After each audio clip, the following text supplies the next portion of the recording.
बच्चों सुप्रभात। आज हम बात करेंगे लिपि की। किसी भी भाषा के लिए लिपि बहुत जरूरी है, क्योंकि लिपि के बिना भाषा बन ही नहीं सकती। लिपि का मतलब होता है वर्णों की बनावट। ये जो अक्षर आपके सामने लिखे हैं, इनकी जो बनावट है उनको हम लिपि कहते हैं। कुछ लोग इसी परिभाषा को बोलते हैं कि हमारे मुख से जो ध्वनि निकलती है उसके लिए कुछ संकेत निश्चित कर दिए हैं, उन्हीं को हम लिपि बोलते हैं। अब हम आज बात करते हैं सीधी हिंदी भाषा की लिपि के बारे में। हिंदी भाषा की जो लिपि है वो देवनागरी लिपि है। ये ध्यान रखिएगा आप लोग, हिंदी भाषा की जो लिपि है वो है देवनागरी लिपि। तो इसमें आपको ये बताना चाहूँगा कि जो लिपि का विकास क्रम है वो कैसे रहा।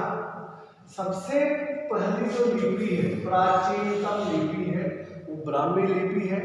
उसके बाद फिर गुप्त लिपि आई, फिर कुटिल लिपि आई, फिर प्राचीन नागरी, और अंत में आई देवनागरी लिपि। मतलब आज हम जो किताब पढ़ते हैं हिंदी में वो देवनागरी लिपि में है, और हम जो हिंदी में लिखते हैं वो भी देवनागरी लिपि में है।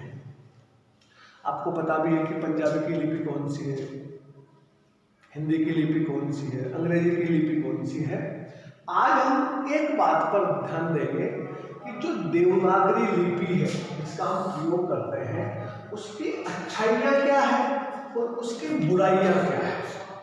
अच्छाइयाँ क्या है और कमियाँ क्या है, इस बात पे आज हम जिक्र करेंगे। आपको क्योंकि पता होना चाहिए, हम जिस भाषा को पढ़ते हैं उसकी लिपि की अच्छाई बुराई आपको पता होना चाहिए। हम पहले बात करते हैं गुण। गुण मतलब अच्छाई पर। उनका मतलब क्या होता है, अच्छाई की बात करते हैं। तो पहले इसमें लिखा है कि पहले स्वर है बाद में व्यंजन है। ये अच्छाई है, क्रम से आता है। पहले क्रम से व्यंजन स्वर है, उसके बाद व्यंजन है। अंग्रेजी में ऐसा नहीं है। अंग्रेजी में आपको पता है ए ई आई ओ यू अलग से नहीं है, वो बीच बीच में कहीं भी है। इसमें क्रम से है। दूसरी अच्छाई, अक्षरों के नाम और उच्चारण में भिन्नता नहीं है। अगर ऐसा लिखा है तो हम बोलेंगे क, आप इसको स नहीं बोल सकते, जबकि अंग्रेजी में ऐसा है। कैसे भी क बन रहा है, सी से भी क बन रहा है, जैसे भी जय बन रहा है, जी से भी जय बन रहा है, और एस ई से भी जय बन रहा है। तो वो चीज इसमें नहीं है, जो है वही आपको बोलना है। अब आ जाओ अगली बात करें, मात्रा व्यवस्था सही है। मात्रा व्यवस्था सही है का मतलब हर एक उच्चारण के लिए हर एक मात्रा है, उसको आपको लगाना है, वो दिखती है, सीखना है। एक और चीज देखो, मात्राओं का निश्चित स्थान है। छोटी मात्रा अक्षर के पहले लगाई जाएगी, बड़ी मात्रा अक्षर के बाद में लगाई जाएगी। उदाहरण के लिए जैसे आप लिखते हो अमेरिका, तो फिर म में ए की मात्रा, अब र में ई की मात्रा है छोटी, तो वो र के पहले लगाई जाएगी, और का इसमें आ की मात्रा है तो बाद में लगाई जाएगी। जबकि अंग्रेजी में ऐसा नहीं है, हर मात्रा व्यंजन के बाद लगाई जाती है। ये आपको पता है। देवनागरी लिपि को सीखना आसान है, आसानी से हम पढ़ना सीख जाते हैं, बोलना सीख जाते हैं, लिखना सीख जाते हैं। हर अक्षर पर शिरोरेखा है। शिरोरेखा की हम पहले बात कर चुके। इन अक्षरों के ऊपर जो लाइन खींची हुई है इसको हम बोलते हैं शिरोरेखा। जैसे देवनागरी में मैंने लाइन खींची, इसको हम बोलते हैं शिरोरेखा। हर अक्षर पर शिरोरेखा है, और भाषाओं में बहुत कम देखने को मिलती है। अब हम बात करें एक वर्ण से एक ही अक्षर, जो हम बात कर भी चुके हैं।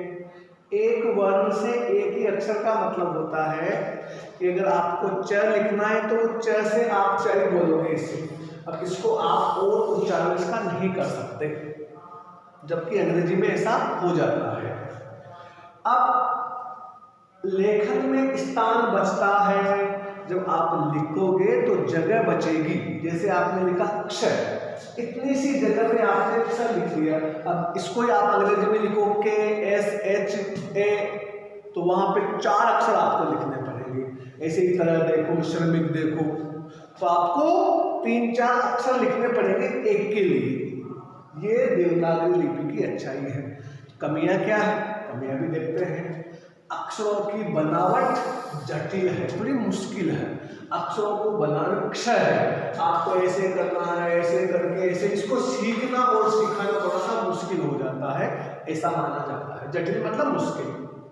वर्णमाला लंबी है, बात तो सही है। 52 वर्ण है कुल, जबकि अंग्रेजी में 26 ही है। 26 में काम चल जाता है, यहाँ पे आपको पूरे 52 सीखने पड़ेंगे। अनेक अक्षर अनावश्यक है। भाषा वैज्ञानिकों का मानना ऐसा है कि जो अ है, अगर अ में हम छोटी की मात्रा लगा दें तो वो ई बन जाता है। उसमें बड़ी की मात्रा लगा दें, जैसे मान लो ये अ है, इसमें छोटी की लगा दो ई बन गई, बड़ी की लगा दो बड़ी ई बन गई, ऊ की लगा दो ऊ बन जाएगा। तो फिर इनकी आवश्यकता ही नहीं थी, ये अनावश्यक है, ऐसा माना जाता है। मात्राओं का निश्चित स्थान नहीं है। किसमें? देवनागरी में। कोई मात्रा पीछे लगा रहे हैं, कोई आगे लगा रहे हैं, उनकी मात्रा नीचे से लगा रहे हैं, र को अपन ऊपर से लिख रहे हैं, चंद्र बिंदु को ऊपर से लिख रहे हैं। तो कहीं ना कहीं निश्चित स्थान मात्राओं का नहीं है। लिपि का मुद्रण कठिन है। मुद्रण होता है छापना, जो किताबें छपती है, कंप्यूटर में अपन लिखते हैं, वो मुद्रण थोड़ा सा मुश्किल है। अनावश्यक वर्ण है।